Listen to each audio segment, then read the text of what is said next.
maa ngi leen di nuyu di leen jaajëfal yéen ñi safoon dama tiitaroo seen chaîne Chico TV je suis ravie d'être là aujourd'hui avec vous ànd seeg sama journaliste Omar Ada Sow comme toujours am benn invité bu spécial muy Bangali maa ngi lay nuyu.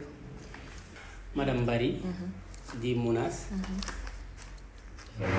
Concernant l'émission aussi, je ferai part de salutations à Omar, le journaliste, ainsi que le public qui nous suit. De mon nom Bangali Diaby. Bangali, d'accord. Bienvenue.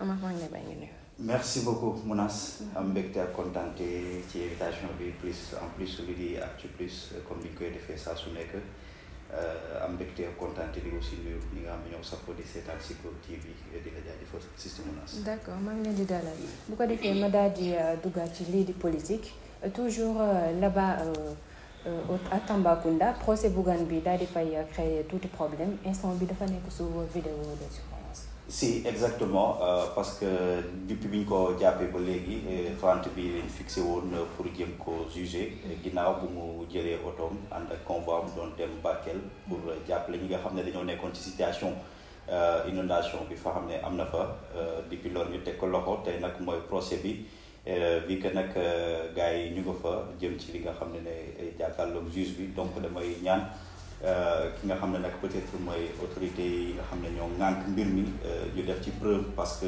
lii jàpp naa ne du loo xam ne nekk na coow bu rëy ba nga xam ne Bougane war na fa tëdd depuis nga xam ne jàpp nañ ko ba léegi te aussi candidat la ci li nga xam ne mooy élection législative yi nga xam ne dañ nekk donc à un moment donné day nduru loo xam ne comme genre ci réew dictature lañ nekk te opposant la voilà am na ci wàll am na droit ñu may ko mu battre campagne parce que bul fàtte ne ñi nga xam ne tey ñoo nekk tey ci bopp réew mi jaaroon nañ fa prison lañ jógee dugg palais de la République donc à un moment donné donc dañu sóoraale loolu noonu xam nañ ne fa lañ jaar Bougane citoyen sénégalais la quel que soit alpha ak situation lu munti doon tey dafa war a ñibbi këram gisanteeg njabootam parce que Tamba xam nañ nu mu demee kii fa la dëkk parce que Tamba tàngoo ko fa nekk en plus que situation bi nu mu demee foofu noonu donc war nañ ko mën a bàyyi mu ñibbi këram jàpp na ne tey Bougane war na mën a ñibbi li nga xam ne mooy këram incha allah. d'accord monsieur Bangali je vous laisse nga am loo ci sànni xam ni fan yi tension politique bi ci réew mi lëmbe na dëkk bi trop Bougane ngay daal di ñu koy jàpp fee ca Tambacounda qu'est-ce que vous en dites. Oui actuellement situation dëkk bi moom ci phase préélectorale bi dafa xaw a tendre un tout petit peu mën nañ ko wax.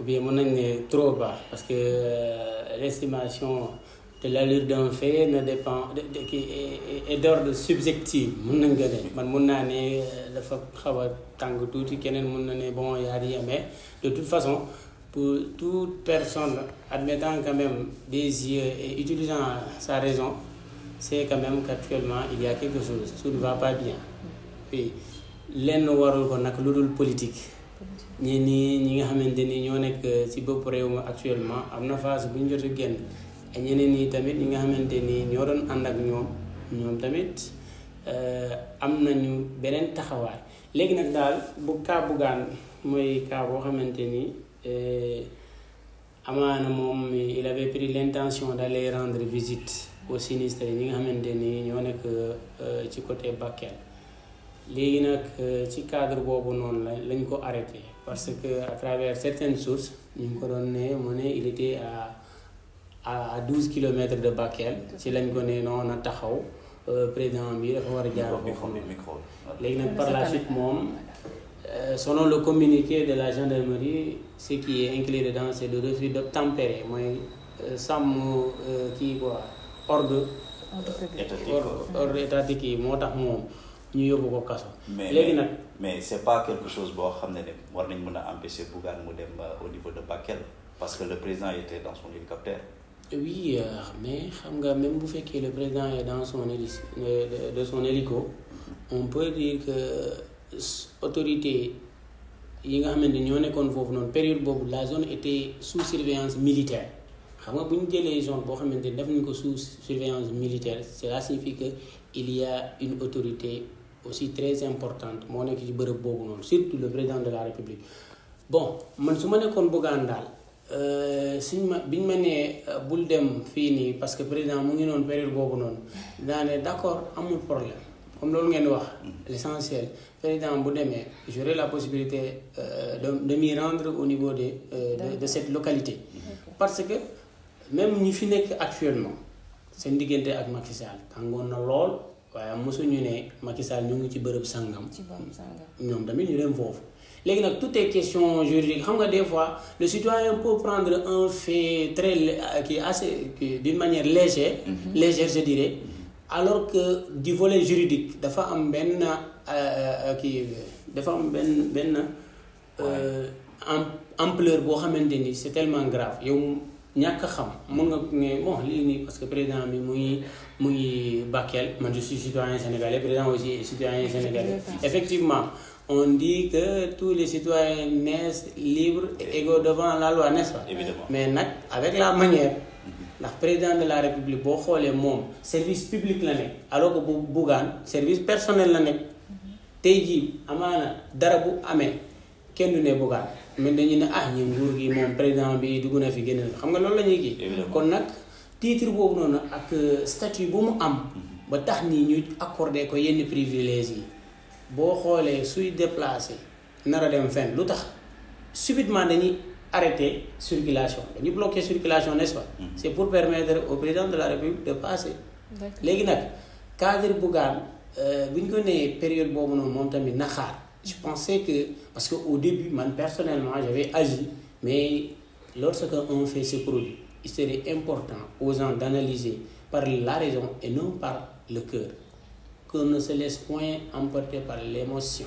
Parce que monsieur Diaby doguma la mais est-ce que aussi c'est pas parce que ni xam nga président tey bu doon jàll ci yoon bi ñëpp dinañ baari yoon bi ku nekk taxaw ba mu jàll ba noppi mais on a carrément dit que le président était par exemple dafa nekkoon ci hélicoptère di jaar ki ne ci kaw ak ki ne ci suuf je pense que warul mën a am problème ba ñu mën a jàpp Bougane tey créer ko yenn problème yi parce que bu doon président bi dafa nekk di jaar ci suuf là j'aurais dit que Bougane waru fa dem parce que kooku di jaar autorité la xam nga li ma la wax parce que mais kooku ci kaw la doon jaaree mënoon nañ ko bàyyi mu continuer yoonam vous pensez pas?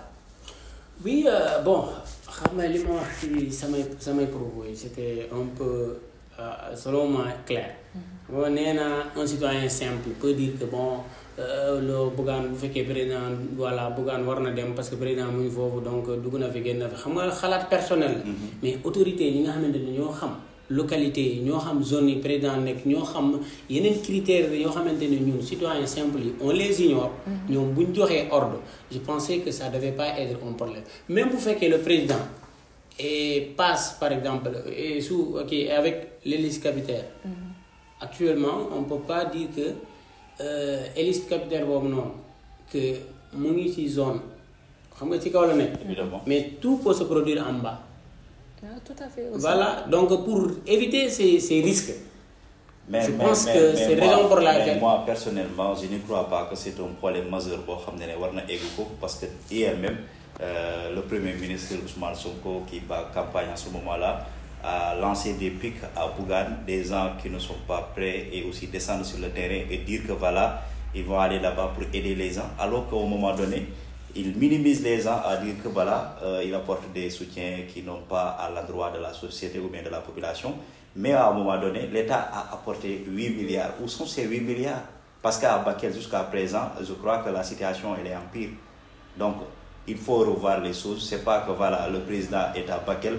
Normalement, Bougane n'a pas le privilège ou bien d'aller là-bas pour aider ces populations parce qu'il en veut. C'est même ça dépasse au niveau de Bakel, même en Fouta. Hein? C'est un problème majeur actuellement. Donc, un citoyen lambda sénégalais qui est là à aider les gens par rapport à une situation catastrophique. Donc, à un moment donné, il faut accepter les réalités. Donc, pour moi, il y a de la politique dedans. Et aussi, les autorités actuellement doivent reconnaître aussi que nous sommes tous des Sénégalais quand même. Maintenant, Bougane, qui avait pris la décision d'y aller, de s'y rendre, est-ce qu'il aurait dû apporter plus que l'État? Point. Mais il est de son droit, en tant que Sénégalais, lorsque un territoire sénégalais ou une population sénégalaise est dans une situation compliquée, de s'y rendre et de chercher à compatir avec eux. Oui. Ça, c'est son droit. Oui. Maintenant, quant au président de la République ou bien l'actuel gouvernement ayant annoncé qu'il y avait l'injection de 8 milliards pour appuyer à la population sinistrée. Oui. Effectivement, on ne peut pas nier, mais il nous serait aussi un peu compliqué de contester, parce que même si une aide étatique serait à attribuer à une catégorie de la population, ce n'est pas aux yeux de tout le monde que l'argent doit passer, ou bien voilà. Mais en tout cas, moi personnellement aussi, j'ai lu des informations à travers lesquelles on parlait, le ministre, la dame là, qui était au niveau de ces localités et qui a attribué aux environs de 100 et quelques mille à chaque famille. Oui, c'est des informations reçues. Maintenant, la fiabilité de l'information ou ça reste ou bien. Bon, je peux pas. Mais par rapport à ça, n'oubliez pas, c'était pas Bougane seulement qui est là-bas. Il y avait Anta Babacar Ngom, Thierno Bocoum, voilà, exactement, Pape Djibril Fall et tout ça, pour apporter le soutien à Bougane. Mais personnellement, pour apprendre aussi, ou bien d'attraper la personne, il faut les attraper les tous, parce qu'il était là-bas, il faisait partie des convois. Vous savez, vous pouvez tous être en bloc, voilà. N'est-ce pas? Mais voilà. La réaction de Bougane par rapport aux autres, pourquoi ils n'ont pas fait arrêter les autres? C'est ça la question. C'est ce que je te repose encore. C'est parce que les autres n'ont pas, il n'y avait pas eu un communiqué à travers lequel on a essayé de manger les gens qu'ils ont refusé d'obtempérer alors. Mais c'est Bougane qui faisait de forcing.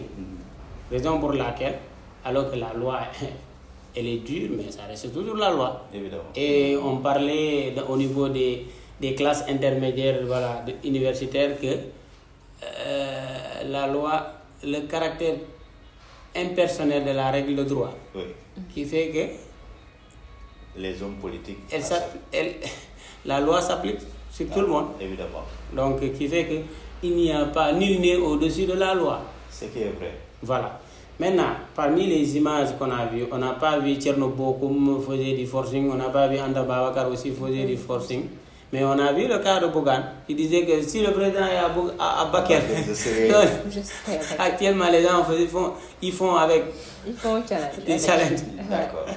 Voilà. Maintenant, de toute façon, le cas de Bougane, si on l'analyse avec l'émotion, on pourra bien se tromper. Mais dans d'autres pays, dans certains pays, lorsque un président se trouve au niveau d'un endroit, cet endroit serait réservé et à l'autorité étatique. Seront un tout petit peu privé en un instant. Prenez l'exemple de Barack Obama lorsqu'il était venu ici au Sénégal. Et pourquoi on a même mis tout en surveillance? Mais les situations ne sont pas les mêmes en fait. Mais Barack Obama, il est des États-Unis, donc pourquoi accorder plus de crédibilité à un étranger qu'à un national ou à quelqu'un qui... Par rapport à ces gens, lorsqu'ils viennent ici au Sénégal, tu es obligé d'assurer leur sécurité parce que ils ne sont pas des Sénégalais. Quel que soit Alpha, ils auront des situations, des problèmes. On le reproche le pays d'accueil. Effectivement, c'est ce que vous venez de dire. Vous savez, quand une personne quitte au niveau de son pays pour se rendre dans notre pays, et alors que si c'est la voie diplomatique, le volet diplomatique, il doit y être réservé un accueil et une sécurité assez rassurante. Évidemment. Donc, du coup, le cas de Barack Obama pourrait être analysé de ce volet, effectivement. Mais en ce moment, tout a été bloqué et certains éléments étaient bloqués qui n'auront aucun impact sur la venue de Barack Obama. Mais posez-vous la question, pourquoi on lui a fait tout ça? C'est parce que le titre qu'il porte. Et le titre qu'il porte aussi, c'est ce même titre aussi que notre président de la République porte. D'accord. Il est président. Le président aussi est président. Donc vous allez dire donc lui, il est président des États-Unis. Président des États-Unis. D'accord. Et Bougane et Diomaye est président du Sénégal. D'accord. De toute façon, là, ñi ko appliqué, ñi ko arrêté, ñoom ñoo gën a xam li mbir mi nekk. mais j'espère que ce soir dina ñibbi këram ba gis njabootam quand même. On ne peut pas prédire ce qui n'est pas sûr.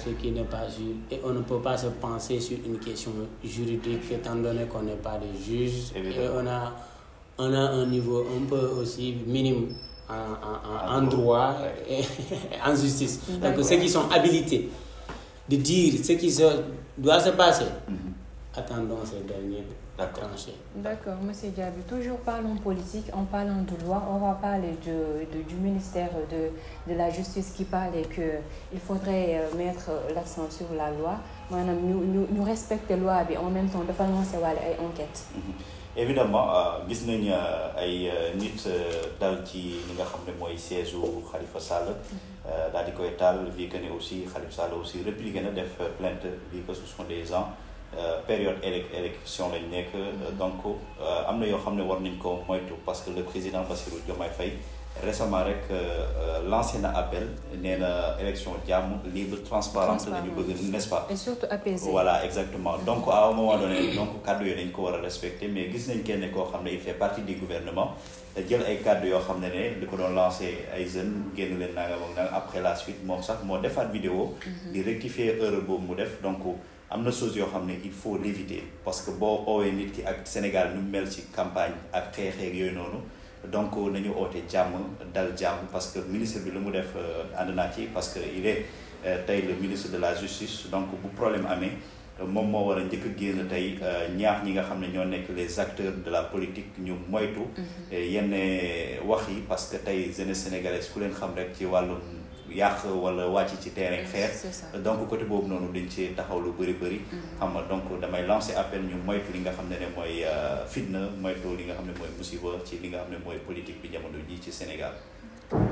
Monsieur Diaby yan stratégie la ñu mën a tëral ba nga xamante ni ñu jàll ci élection yi ci jàmm ak salaam du am fitna opposant ak parti au pouvoir. Voilà, opposant ainsi que parti au pouvoir. Le dénominateur commun c'est quoi? C'est le Sénégal. Et si réellement tous se battent pour l'intérêt du pays et pour l'intérêt de la nation, on devait s'abstenir à certaines choses. C'est-à-dire, on ne doit pas agir sous l'émotion. Parce qu'on disait très souvent que 3 temps sont importants. Il s'agit de la colère, en temps de colère, avant la colère et après la colère. Ça su ne bu fekkee balaa dara xew ngay bàyyi xel ci cas yooyu noonu rare des cas nga ciy def erreur léegi nag quant aux violences préélectorales ou bien électorales parce que violence yi gis nañu même jour élection day am avant élection day am loolu c'est un phénomène qui existe très longtemps même dans d'autres pays mais il est à prendre avec mesure que ces éléments doivent être réduits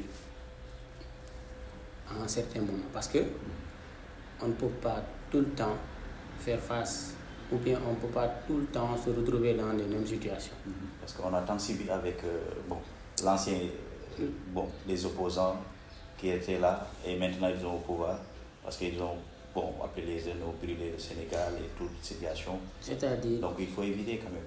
Il est du ressort des hommes politiques de se ressaisir. Pourquoi? Parmi les 17 millions de Sénégalais, moi j'ai un titre politicien. Et lorsque je fais appel, des milliers de personnes viennent me soutenir.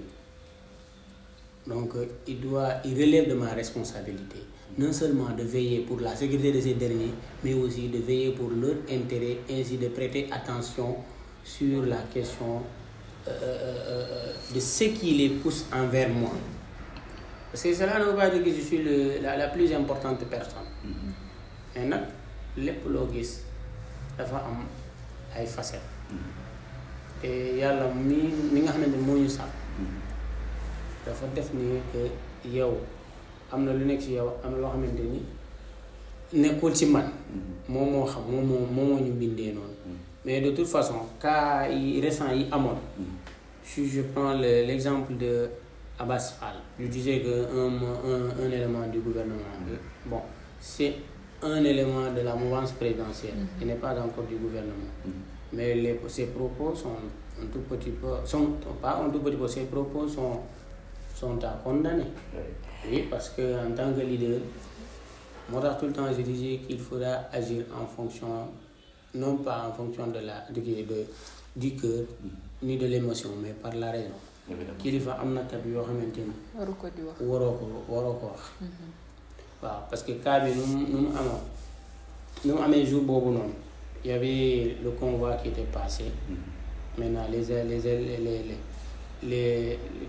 éléments de BAT bon d'après les informations. Mais est-ce que réellement ce sont des éléments de BAT? En tout cas c'est à la sortie du quartier de Barth. Mais est-ce qu'il devrait aussi même le convoi passer là-bas parce qu'il savait que bon.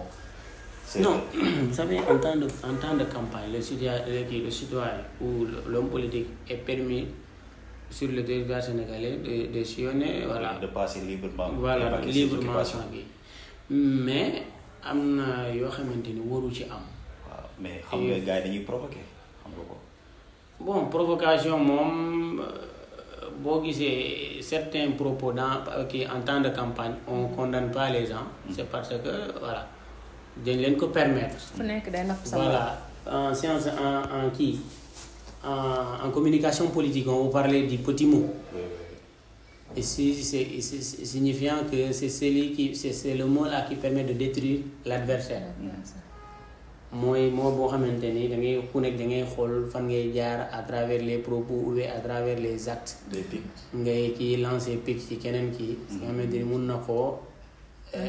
mun na wàññi ko déstabiliser moo tax gars yi dañuy wax yenn propos mais waxu politique moom ça reste toujours waxu politique. Ce n'est pas dire que tout est fondé. Oui. Mais en tout cas on doit s'abstenir à ces trucs parce que le dénominateur commun c'est le Sénégal. Si on gagne c'est le Sénégal qui gagne et s'il y a des cataclysmes aussi c'est le Sénégal qui perd. D'accord. En parlant de Barthélémy Diaz qui essaie de rectifier Ousmane Sonko et est en train de clarifier un débat. Bon, par rapport à cette situation, bon, ñoom ñëpp a taxaw tey pour gagner li nga xam ne mooy majorité pour l'Assemblée nationale. Donc à un moment donné dama jàpp ne Bat il a parfaitement raison te tey man jàpp naa ne bon gisuma régime actuel bi am majorité à l'Assemblée nationale même que bu fekkee ne ñoom am nañ ko Bat li mu wax dëgg la même bu fekkee ne loi boo xam ne day jëriñ Sénégal ñoom du ñu taxaw pour yàq ko parce que xam nañ fi leen Sénégal tey yem ak li ñu bëgg ci réew mi. Donc à un moment donné Bat bu taxee wax loolu noonu tey bu fekkee ne régime au pouvoir a gagné les élections ñu dem Assemblée nationale war a voter benn loi gisuma empêchement boo xam ne bon les autres députés dinañ ko def pour empêcher leen ñu mën a taxawal li nga xam ne moom lañ bëgg. Donc jàpp naa ne c'est une situation boo xam ne période campagne lañ nekk. C'est normal que ñuy nattante li sànniyante ay kàddu et tout ça. waaw mais bu le 17 weesoo ba gars yi kenn ku nekk xam ne kii moo gagné jàpp naa ne bon situation bi dina gën a apaisé wu te boobaa li ñu doon wax ne yëpp dañ koy fàtte parce que bon politique la temps la boo xam ne bon ça va passer inchallah. D'accord Omar yow d'après yow sa analyse jamono ji ñi nga xam ne ñu ngi parti au pouvoir kan nga xamante ni nga ko mën a natt ci ñoom mu leer la ni élection bu ñëwee wax na leen mën a gagné xam nañ ni Sonko ak population am na doole lool macha allah. Non d'après personnellement man sondage yi nga xam ne tey def naa ko ci li nga xam ne mooy internet bi bon gars yi Sénégalais li ñu wax dañoo sonn déjà ci les 6 mois vu la situation actuellement bi ñuy dund. parce que réew mi taxaw na xaalis amul dara amul. mais est-ce que du ñàkk patience tamit. parce que nit ki ci 6 mois daf cee mënul liggéey tamit lu nit mën a gis. xam nga tey 6 mois du question que nit ki day liggéey nga gis.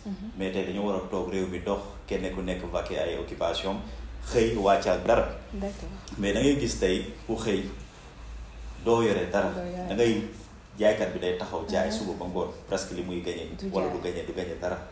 yaa ngi dégg donc gis naa frustration boobu noonu à travers des gens mais parce que gis naa ñu encourager benn leader naan ko yaay suñu sauveur parce que boo ñëwee tey dinañu génneel problème yi ñuy dund parce que bu ñu fàttewul on a écouté le président Macky Sall sur la RFI muy wax ci pulaar mu ne ñoom ñoo doon xeex naan ñoom ñoo mën maintenant jox nañ leen régime bi ñoom jusqu'à présent 6 mois mu ngi nii voilà defuñu dara génnewuñu Sénégal ci dara te parce que moom wax na ko parce que y a des projets à terminer parce que moom moo commencé woon mu ne moom déjà da leen a jàppale pour dicter leen yoon bi moom initié woon na ay projet yeggagul donc nañ ko yeggale bu ñu amee leneen luñ ci yokk ñu yokk ko ci donc man jàpp naa ne l'opposition lu mu dee dinañ am ay voix à l'Assemblée nationale par rapport li nga xam ne ñooy ñëw Ousmane Sonko parce que li fi nekk nii ce sont des punches politiques yi ñuy utiliser pour jéem a conquérir li nga xam ne mooy seen voix parce que tey boo xoolee Ousmane Sonko a fait des révélations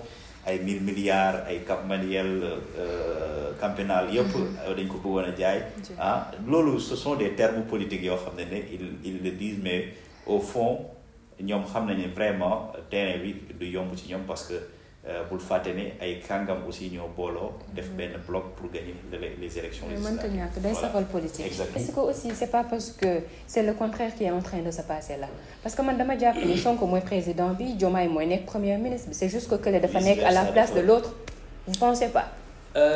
Bon selon vos analyses mais je me fie sur les propos du gars tout court. Il veut dire que actuellement rien ne pourra les empêcher d'avoir une majorité.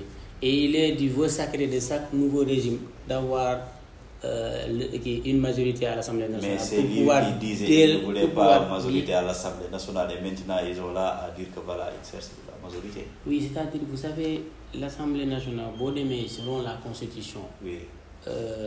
Les institutions de la République. L'Assemblée nationale fait partie. Oui. Il a deux notions, le pouvoir législatif et le pouvoir exécutif. Oui.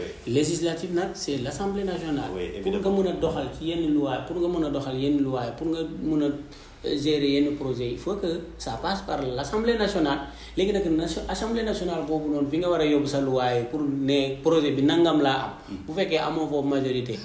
Quand on peut voter, parce que vous le faites, on les appelle les représentants du peuple. Oui. Là où la population ne parle pas, ils parleront à la place de la population. Est-ce qu'aujourd'hui les députés sénégalais représentent le peuple sénégalais? Bon, on ne se fie pas sur les actes, parce mais que on se fie sur les textes. Mais Ousmane Sonko qui disait que bëgguñu majorité à l'Assemblée nationale pour mën a doxal seen gouvernement. waaw loolu def nañ fii pour mu wax DPG déclaration politique générale mais jusqu'à présent waxoon nañ dinañ ko def waxet am ñu on a dissoudre l'Assemblée nationale xam nga ñëw après toogaat. mais si Sonko a parlé de cette manière c'est parce que peut-être am na fu mu ko fondé tamit xam nga ici. N'oubliez pas que le président de la République a un super pouvoir loolu problème bi même au-delà de l'Assemblée nationale. Il a les prérogatives de pouvoir faire marcher certains de ses politiques. Mais pour mu gën a rafet nag pour mu gën a rafet ñu naan carrément on est en régime étatique. Il faut que l'Assemblée nationale existe. moo tax il est actuellement du vœu sacré et d'une question sine qua non que l'Assemblée nationale soit activée. Monsieur Diaby, voilà la caméra s'il vous plaît. Et que au niveau de l'Assemblée nationale le régime actuel soit bien représenté. Exactement. Maintenant, tout récemment, vous parlez de l'opposition, voilà, quelques éléments. Oui. Mais c'est ça même, c'est ça qui fait le goût de la politique, c'est ça qui permettra de montrer les bonnes images d'une république. Une assemblée nationale sans opposition n'est pas une assemblée nationale. Et n'oubliez pas que les élections législatives ne sont pas des élections comme élections présidentielles, parce que c'est avant tout d'abord une question de localité. Aujourd'hui, un élément de PASTEF peut être moins représenté au niveau de nos localités qu'un élément de Benno Bokk Yaakaar. Et si les élections viennent, un élément de Benno Bokk Yaakaar là va aller. Parce que la population bi nekkul ni bu fekkee présidentielle la dañuy ne Sénégal yépp la. kon nag nu mu demee baax na mais bu fekkee seen localité dañuy ne ñun dañuy tànn koo xamante ni mun na faj suñu soxla bu fekkee yow Pastef élément Pastef nga yaa ngi ci localité yi kenn xamula ci association yi kenn xamula ci mouvements sociaux yi kenn xamula fenn nga jógee du jour au lendemain dinaa damaa bëgg a nekk député parce que Sonko mu ngi au pouvoir parce que Diomaye mu ngi au pouvoir population bi da leen sa waay toogal ñun xam nañ defuñu xam nañ mi ñuy waaj a xoj léegi ñu yegg suñu cappaandaw émission bu ko defee dañ koy daal di résumer tuuti rek en parlant de Pastef Ousmane Sonko essaie de railler Barthélémy Dias en disant que am na yenn candidats yi nga xam ni ils n'ont même pas le baccalauréat maanaam di jéem a damm moralam daal. bon dama jàpp ne loolu politique la parce que Barthélémy Dias bu ma fàttewut en 2022 def na benn émission boo xam ne mu ngi doon wax parcours am mu jaaree parce que moom jàngewul Sénégal déjà États-Unis la jàngee fa la defee léppam boo xoolee et aussi fa la defee graduation am na yoo xam ne buñ koy wax politique la mais à un moment donné nañu éviter yooyu noonu diw jàngut diw jàng na donc loolu noonu nit ñi taluñu sax naan dañuy dem xooli ci CV nit ki ou bien jéem a lijjanti parce que Ousmane Sonko moom déjà na bàyyi gaar wala bi déjà bàyyi pig yi muy def campagne lañ nekk d'accord na wax programme am wax tey fu mu bëgg a yóbbu Sénégalais yi tey réew mi naqari na réew mi tey mu ngi ci situation boo xam ne jeunes yi ñu ngi jël gaal yi ba tey ñi nga xam ne amoon nañ tey yaakaar ci li nga xam ne mooy régime bu bees bi jusqu'à présent y a rien de nouveau quand même donc na bàyyi loolu noonu bàyyi ñi muy sànni pig ak yooyu noonu même bu sànnee wax loolu noonu bat moom du leble parce que da koy tontu automatique voilà déjà gis nañ ko moom bat def na benn pibam tontu na ko tontu bu sab. D'accord comme c'est déjà suñu cappaandaw émission léegi ñu yegg si on va parler de tension là-bas au port autonome de Dakar. Le DG Waly Diouf Bodian et la sellette après le licenciement de 3 seen yenn employés ci benn statut WhatsApp moo ko waral. xam nga dama naan Waly Diouf Bodian dafa nekk ku arrogant quoi loolu laay wax parce que depuis bi mu ñëwee ba léegi licencié la fi nekkee dàq la fi nekkee te am na yoo xam ne il faut l'éviter donc à un moment donné xam nga am na yoo xam ne il faut nit ñi bañ ko donc moom bu ci duggee di def yenn genre wax yi di lancer ay pic di sànni yenn kàddu yi man damay jàpp ne moom liñ ko fal lijjantiwu ko mais il essaie de renvoyer des gens voilà exactement parce que quel que soit alpha nit ki lu mu mënti def ak lu fa mënti amit donc il n'a qu'à éviter ces genres de situations ces genres de problèmes parce que tey pour autonome il y avait plus de 700 ñoo xam ne emploi ñoo fa nekkoon doon liggéey employé newoon fa di doon liggéey mu licencier leen d'une manière boo xam ne Sénégalais ñëpp jóg wax ci donc na moytu yenn moom dañ ko fal il n'est pas un politicien boo xam ne dafa war a wàcc terrain wala nangam dañ ko war mu yore direction donc na doxal direction boobu noonu régler les problèmes yi nga xam ne am na fa ko normalement su bëggee port bi daal di am ci lu mu tegu parce que je pense que benn statut nit ki mu waroo mën a tax nga dàq ko parce que vie privée la boo leen sekkee liggéey sekki ngeen liggéey bu ñibbee këram su ko neexee mu daal kenn ku nekk am na droit fu mu war a far vie privée moom wane na fu far il est de Pastef nëbb ko donc kii bu nekkee APR kii nekk tey PDS donc na ko bàyyi ma parce que ci démocratie lañ nekk quand même ku nekk wax nga far fu la neex Monsieur Diaby maa ngi lay bàyyi nga daal di tàggatoo joxe sa mot de la fin. Je voudrais juste revenir sur la question de Waly Bodian. Temps bi mu ñuy xool nag. dañ koy daal di gaawal tuuti rek. allez-y. C'est la question de licenciement. Raison pour laquelle moi je dis tout le temps que lorsqu'un phénomène se produit, il faudra prendre les faits avec recul car l'information peut évoluer d'un instant à l'autre. Donc du coup moi j'ai vu ici on parlait qu'il a accordé ces gens-là ont partagé un statut à travers lequel il y a l'accord de 24 millions d'un marché de 24 millions à un de ses proches. C'est ce qu'ils ont dit. Maintenant, écoutons et restons vigilants avec l'information. Peut-être qu'on entendra d'autres informations nouvelles. Oui. Donc, bon, pour tirer à la fin, nous serons juste à mesure de dire que nous sommes très satisfaits d'avoir pris part au débat, bien vrai qu'on ne s'était pas trop bien préparé. Mais j'ai un plaisir immense de partager le plateau avec le journaliste Omar, avec la présentatrice Mounas, ainsi que le public actuel qui nous suit. Donc je vous remercie et à vous dire aussi très prochainement, Inch'Allah. Merci à vous, Monsieur Diaby. On était ravis de vous recevoir quand même. Omar tàggatoo. Bon, merci beaucoup. am mbégte ak contenté comme Diaby ni mu wuyusee li nga xam ne mooy invitation bi di ko jaajëfal bu baax et aussi am mbégte ak contenté ñi nga xam ne ñu ngi safoo di seetaan Siko TV seen émission Actu Plus comme ni ñu koy defee saa su nekk donc di leen jox dig daje ba beneen yoon di la jaajëfal système. merci les invités maa ngi leen di nuyu jaajëfal leen bu ko defee ñu daal di leen bàyyi ba beneen numéro incha allahu rabi ñu nekk ci politique jamono ji ñu daal di ñaan ñëpp dem ceeg njekk ak teraanga ak daal di dal ndax Sénégal lu ci mënti am ñun ñoo ko bokk merci beaucoup à la prochaine.